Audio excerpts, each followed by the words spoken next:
¿Alguna vez te has detenido a pensar en los misterios que yacen ocultos en los rincones más oscuros de los textos sagrados? Imagina por un momento descubrir un manuscrito que revela los sueños proféticos de los Nefilim, aquellos seres enigmáticos mencionados en el Génesis. ¿Y si te dijera que existe un evangelio que relata episodios perturbadores sobre la infancia de Jesús, historias tan desconcertantes que fueron silenciadas por siglos? Pero eso no es todo. Hay un libro de la Biblia que, según algunos registros históricos, causaba tanto temor a Hitler que ordenó prohibirlo en su régimen. ¿Qué podría haber en sus páginas que lo aterrorizara tanto? ¿Por qué algunos textos antiguos fueron condenados al olvido, etiquetados como peligrosos o herejía? Hoy te llevaré a un recorrido por el lado más oscuro y oculto de la historia bíblica. Exploraremos evangelios prohibidos, revelaciones inquietantes y los secretos que la humanidad ha temido enfrentar. Y como si esto no fuera suficiente, te contaré la historia de un hombre que logró engañar al mismísimo diablo, utilizando únicamente una Biblia.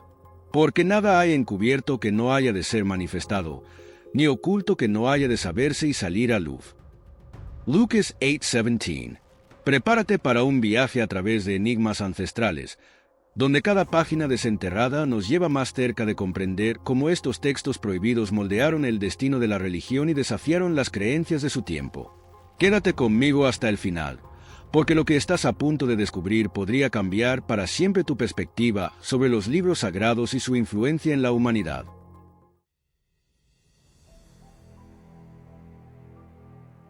Si el libro de Enoc te intrigó, entonces el libro de los gigantes podría abrirte las puertas a un misterio aún más profundo.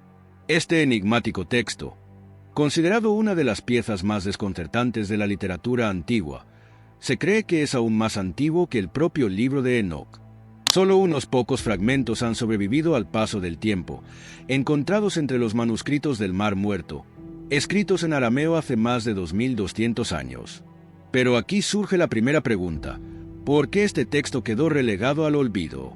Para los cristianos, el libro de los gigantes no es más que una ficción, clasificado como pseudoepigráfico, lo que significa que no se considera inspirado por Dios. Sin embargo, en el maniqueísmo, una antigua religión que mezclaba cristianismo y zoroastrismo, este libro tenía un papel especial, siendo aceptado como escritura canónica. ¿Qué secretos oculta este relato que se desarrolla en los tiempos antediluvianos, antes del gran diluvio? ¿Qué revelaciones podrían haber llevado a la Iglesia a excluirlo del canon? En sus páginas, el libro de los gigantes profundiza en los Nefilim, aquellos seres mencionados brevemente en la Biblia oficial, pero descritos aquí con detalles perturbadores. Según este relato, un grupo de ángeles conocidos como los vigilantes descendió del cielo y, en un acto prohibido, se unió con mujeres humanas, dando lugar a los Nefilim, criaturas monstruosas que desataron el caos en la tierra. Pero no eran simples gigantes. Eran depredadores voraces que devastaban cosechas, esparcían enfermedades y aterrorizaban a la humanidad. Uno de ellos, llamado Me, comenzó a tener visiones aterradoras del futuro. En sueños, vio la destrucción que se avecinaba, el diluvio que purgaría a los impíos. En su desesperación, buscó el consejo de Enoc, el hombre justo, el único que parecía tener una conexión con lo divino. Enoc les advirtió: arrepiéntanse antes de que sea demasiado tarde. Incluso llevó su súplica a Seijas, uno de los vigilantes que había tomado esposa humana, advirtiéndole que el arcángel Rafael ya estaba al tanto de sus transgresiones. Pero nadie escuchó, nadie cambió. La tragedia fue inevitable. La historia nos cuenta que Dios envió el diluvio, eliminando a los Nefilim y a los vigilantes caídos. Pero, ¿fue realmente el fin? ¿O quedó algún rastro de ellos, algún eco de su existencia que aún nos ronda? El misterio no termina ahí. En el maniqueísmo, el libro de los gigantes no solo hablaba de un conflicto entre los vigilantes y la humanidad, sino de una lucha cósmica entre el bien y el mal, una batalla que trasciende los límites del tiempo. Si esto no te estremece, considera esto. En el libro de Apocalipsis se menciona el trono de Satanás. Muchos creen que este trono no es una metáfora, sino una estructura física. Hoy, ese trono podría estar ante nuestros ojos. En el Museo de Pérgamo, en Berlín, se encuentra el gran altar de Pérgamo, una colosal estructura que algunos arqueólogos relacionan con el trono mencionado en Apocalipsis. Esta estructura, que se alzaba en la antigua ciudad de Pérgamo, en lo alto de una montaña con vistas al Egeo, ha sido interpretada por estudiosos como un símbolo del mal supremo. Según Juan de Patmos, el autor del Apocalipsis, esta ciudad era el epicentro del mal, donde Satanás tenía su trono. En sus visiones, transmitió mensajes de Cristo resucitado para las congregaciones cristianas de la región, elogiándolas por mantener su fe, incluso en un lugar que él describió como el hogar del maligno. ¿Era Satanás un ser real, un gobernante tangible en este mundo? Estas preguntas nos llevan a reflexionar sobre las versiones de la Biblia que conocemos hoy. ¿Sabías que la Biblia protestante tiene 7 libros menos que la Biblia católica? Durante la Reforma, Martín Lutero eliminó varios textos que consideraba menos precisos históricamente. Entre ellos estaban Tobías, Judith, Macabeos y otros. Pero, ¿quién tuvo la última palabra sobre qué libros serían considerados divinos y cuáles serían descartados? La respuesta nos remonta al Concilio de Roma, en el año 382, bajo la autoridad del Papa Dámaso. Allí se estableció el primer canon oficial, usando la Septuaginta, la traducción griega de la Biblia hebrea. Pero esta decisión no estuvo exenta de controversias y consecuencias que marcarían la historia para siempre. Y ahora, para añadir una última capa de misterio, volvamos al libro de Esther, un texto que aterrorizaba a Hitler. Esta obra, sorprendentemente, no menciona a Dios ni una sola vez, pero relata cómo un hombre en el poder intentó exterminar al pueblo judío, solo para ver cómo ellos se levantaron y derrotaron a sus enemigos. ¿Era esta narrativa una premonición de los horrores que vendrían siglos después? La historia de los textos bíblicos está llena de secretos, decisiones humanas y omisiones intencionales. Y el libro de los gigantes es un recordatorio de que hay conocimientos antiguos que quizá nunca comprendamos por completo. La pregunta que queda es, ¿estamos preparados para aceptar estas revelaciones o preferimos relegarlas al olvido, como hicieron quienes decidieron qué textos debían llegar hasta nosotros? El protoevangelio de Santiago, revelaciones ocultas de la infancia de Jesús. ¿Te has preguntado alguna vez qué pasó antes del ministerio de Cristo? El protoevangelio de Santiago, un evangelio apócrifo cargado de enigmas, revela detalles asombrosos sobre la infancia de Jesús y los orígenes milagrosos de María, su madre. Este texto, escrito alrededor del año 150 después de Cristo, nos transporta a un mundo de misterios celestiales y revelaciones prohibidas. Pero, ¿por qué este evangelio, tan amado por el pueblo, fue rechazado por la Iglesia? Este relato nos muestra a María como una niña extraordinaria, concebida por intervención divina y consagrada a Dios desde su nacimiento. ¿Sabías que fue criada en el templo, alimentada por un ángel y rodeada de una santidad que pocos podrían imaginar? Pero su historia toma un giro oscuro cuando, al cumplir 12 años, los sacerdotes decidieron expulsarla, temiendo que su pubertad profanara el lugar sagrado. Fue entonces cuando José, un viudo anciano, fue elegido para protegerla. A partir de aquí, la narración nos lleva a las profundidades de un misterio que culmina en la concepción de Jesús. Sin embargo, el protoevangelio nunca fue aceptado como parte del canon bíblico. Condenado en el año 405 después de Cristo por el Papa Inocencio I y nuevamente rechazado en el decreto gelasiano, este texto fue señalado como herético. Pero, ¿por qué tanta resistencia? Quizás porque presentaba una narrativa que desafiaba las estrictas doctrinas de la Iglesia. Sin embargo, su influencia fue tan poderosa que, durante siglos, el pueblo lo veneró como una verdad paralela. En 1807, surgió uno de los textos más perturbadores de la historia, la Biblia de los esclavos, una obra diseñada para manipular y someter. Solo 3 copias sobreviven hoy en día, y una de ellas se exhibe en el Museo de la Biblia en Washington, D.C. Pero este no es el texto sagrado que conocemos. Lejos de ello, es una versión mutilada y desfigurada, creada para reprimir cualquier atisbo de esperanza entre los esclavos africanos. El 90% del Antiguo Testamento y la mitad del Nuevo Testamento fueron eliminados. Libros enteros, como el Génesis, desaparecieron. ¿El propósito? Borrar cualquier referencia a rebeliones, liberaciones o justicia divina. Lo que quedó fueron pasajes cuidadosamente seleccionados para promover la obediencia, como Efesios 6, 5. Siervos, obedezcan a sus amos terrenales con respeto y temor. Este texto fue un arma de control, diseñada para mantener a los esclavos sometidos bajo un manto de falsa piedad. ¿Quién fue responsable de tal atrocidad? Los hacendados de las Indias Occidentales británicas, temerosos de que las historias de liberación, como la de Moisés guiando a los israelitas fuera de Egipto, inspiraran rebeliones. Así, la religión se convirtió en un medio para perpetuar la esclavitud, en lugar de un camino hacia la libertad espiritual. Hace casi 2,000 años, la humanidad estaba tan obsesionada con el fin del mundo como lo estamos hoy. El Apocalipsis de Pedro, una obra apocalíptica del siglo II, nos ofrece una visión escalofriante del cielo y el infierno.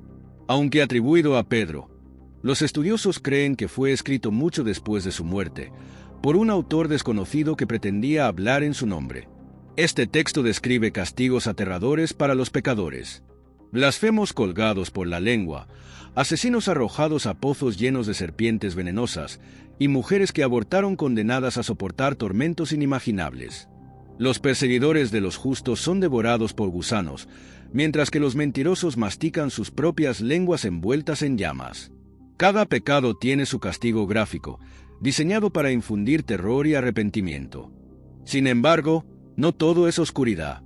En sus páginas también encontramos un cielo luminoso, donde los justos viven en eterna celebración, vestidos con ropas hechas de luz y rodeados de flores y frutos divinos. Pero el mensaje más inquietante del libro es su predicción sobre el fin de los tiempos. Un falso profeta liderará bestias salvajes, los muertos se levantarán y la ira de Dios descenderá sobre la humanidad. A pesar de su popularidad inicial, el Apocalipsis de Pedro fue gradualmente relegado al olvido, superado por el libro del Apocalipsis de Juan. ¿Por qué? Quizás porque sus visiones eran demasiado vívidas, demasiado humanas, para encajar en las narrativas controladas por la Iglesia. Estos textos, aunque marginados y censurados, nos recuerdan que la historia de la fe está llena de secretos, manipulaciones y luchas por el control. Desde las historias de la infancia de Jesús hasta las descripciones gráficas del infierno, cada uno de estos escritos nos invita a cuestionar: ¿cuánto de lo que aceptamos como verdad ha sido cuidadosamente seleccionado para moldear nuestras creencias? Y más importante aún, ¿qué otras revelaciones permanecen ocultas, esperando ser descubiertas?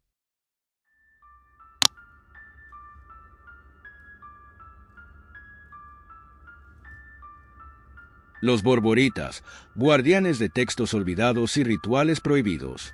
Hubo un tiempo en el que ciertas verdades eran demasiado peligrosas para ser reveladas, un tiempo en el que un grupo de misteriosos guardianes protegía textos que desafiaban las normas del cristianismo emergente. Ellos eran los borboritas, una secta gnóstica tan polémica que su nombre aún despierta asombro y horror. Para los borboritas, la búsqueda del conocimiento espiritual estaba por encima de cualquier tabú. Eran considerados libertinos, porque rechazaban la noción de pecado terrenal. En lugar de reprimir los placeres, los celebraban como un medio para alcanzar la iluminación.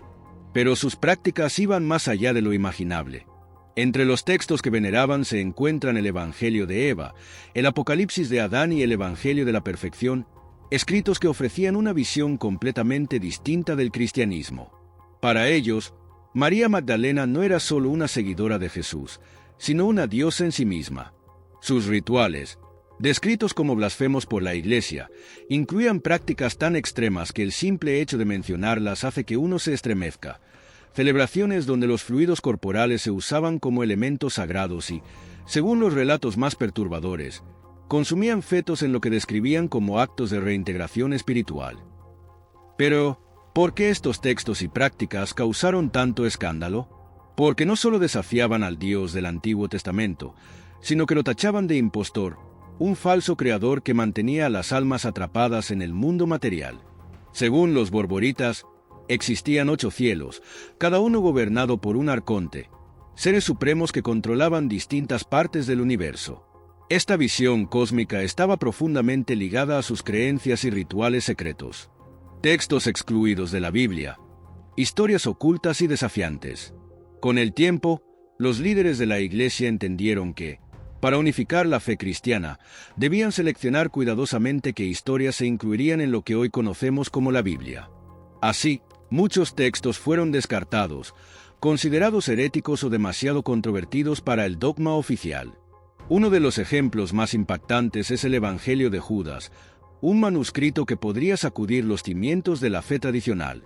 Este texto, descubierto en una cueva de Egipto en la década de 1970 y traducido en 2006, retrata a Judas no como un traidor, sino como el discípulo más cercano y leal a Jesús, quien actuó bajo su orden para cumplir un plan divino. Sin embargo, hay otro texto que destaca entre los más controvertidos, las grandes cuestiones de María, un evangelio perdido que relata episodios tan extraños que parecen sacados de un sueño surrealista. Según este texto, Jesús realizó actos inexplicables, como extraer a una mujer misteriosa de su propio cuerpo, mientras María Magdalena observaba en asombro. Este tipo de relatos desafiaba las narrativas tradicionales y cuestionaba la naturaleza divina y humana de Cristo. La excavación secreta en la Casa Roja de Tarso. En un pequeño suburbio de Tarso, Turquía, una casa roja aparentemente ordinaria se convirtió en el epicentro de un misterio insondable. En la oscuridad de la noche, excavadoras, camiones y guardias armados tomaron la propiedad, bloqueando cualquier intento de entrada. Durante un año, el lugar fue sometido a una excavación secreta que dejó a los vecinos perplejos. ¿Qué buscaban allí? Nadie lo sabe con certeza, pero una teoría sugiere que el Vaticano estaba detrás de esta operación en busca de un artefacto invaluable, la Biblia original de San Pablo, supuestamente escrita en este mismo lugar. Tarso, conocida como el lugar de nacimiento de San Pablo, es una ciudad cargada de historia, hogar de un antiguo templo de Mitra y epicentro de leyendas que vinculan al apóstol con los primeros escritos del cristianismo. Según algunos, esta primera Biblia, que incluía los evangelios y las cartas de Pablo, contenía verdades tan revolucionarias que podrían desafiar la versión oficial del Nuevo Testamento. Aunque el Vaticano nunca ha confirmado su participación, los rumores persisten. ¿Qué encontraron en esa excavación? ¿Podría ser que los textos escondidos bajo esa casa roja cambiarían para siempre nuestra comprensión de la fe y la historia cristiana? Un legado de secretos y misterios. Los borboritas, los textos excluidos de la Biblia y la excavación en la Casa Roja de Tarso son piezas de un rompecabezas que sigue desconcertando a historiadores y creyentes. ¿Qué nos dicen estos relatos sobre la naturaleza de la fe, el poder y la verdad? Quizás nunca lo sepamos con certeza, pero estas historias nos invitan a mirar más allá de lo establecido, a cuestionar las narrativas que damos por sentadas y a reflexionar sobre el conocimiento oculto que podría transformar nuestra visión del mundo. ¿Te atreves a adentrarte más en estos misterios? ¿Qué secretos podrían estar escondidos aún, esperando ser descubiertos? La verdad, como siempre, está más allá de lo que vemos.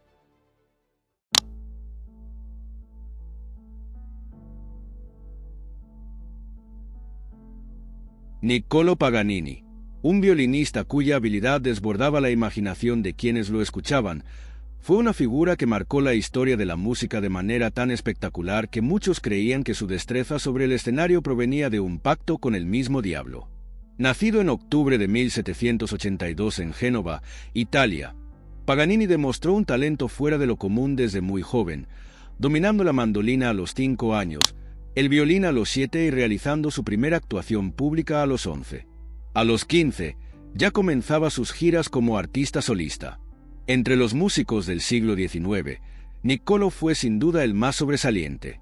Algunos sostenían que su talento tan prodigioso solo podía explicarse mediante una transacción con fuerzas oscuras, pero otros sugerían que su madre había sido quien, en un acto de desesperación o amor, habría hecho un pacto por él cuando aún era un niño.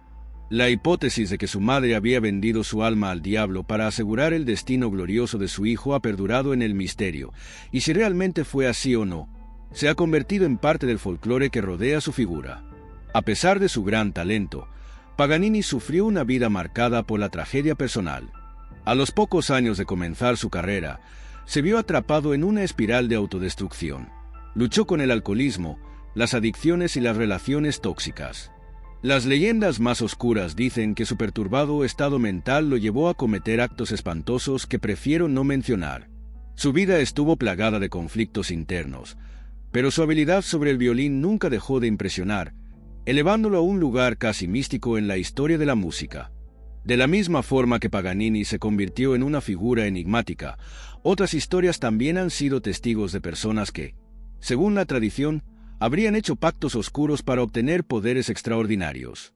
Uno de los relatos más conocidos es el de John Fenn, un acusado de brujería durante los juicios de brujas de North Berwick en Escocia en 1590. Según se decía, Fenn había vendido su alma al diablo para obtener poderes sobrenaturales. La atmósfera de temor y superstición que se apoderaba de las personas de la época parecía alimentar estos oscuros rumores, que se extendieron con gran rapidez. En el siglo XV, un hombre llamado Johann Faustus también fue parte de esta tradición de pactos infernales. Nacido en Alemania, Faustus fue un ocultista que realizó actos que muchos consideraban blasfemos, como la magia negra y la astrología, y fue acusado de vender su alma al diablo. El misterio que rodeó su vida inspiró la famosa obra Fausto de Goethe, en la que el protagonista, en un acto de desesperación, firma un pacto con el diablo a cambio de poder y conocimiento. La figura de Faustus, más que un hombre real, se convirtió en un símbolo literario de la ambición desmedida. Estas historias, aunque en su mayoría desmentidas y envueltas en mitos, siguen siendo recordadas hasta el día de hoy como advertencias sobre los peligros de buscar poder a costa del alma. Desde Paganini hasta Faustus, pasando por figuras históricas como el Papa Silvestre II, que también fue acusado de haber practicado magia negra, la historia está llena de relatos de hombres y mujeres que, por un motivo u otro, habrían hecho pactos con fuerzas oscuras para alcanzar sus más grandes deseos. Es posible que la historia esté llena de estas figuras que, por un precio demasiado alto, intentaron alcanzar lo inalcanzable. ¿Cuántas veces hemos escuchado historias de hombres dispuestos a vender su alma a cambio de lo que más anhelan? La respuesta puede ser tan mística como las mismas historias que las envuelven. Si llegaste hasta aquí, comenta, soy Amor, para saber que viste el vídeo hasta el final. Si quieres seguir aprendiendo sobre metafísica y espiritualidad, suscríbete. Nos vemos en el siguiente vídeo. Cuídate.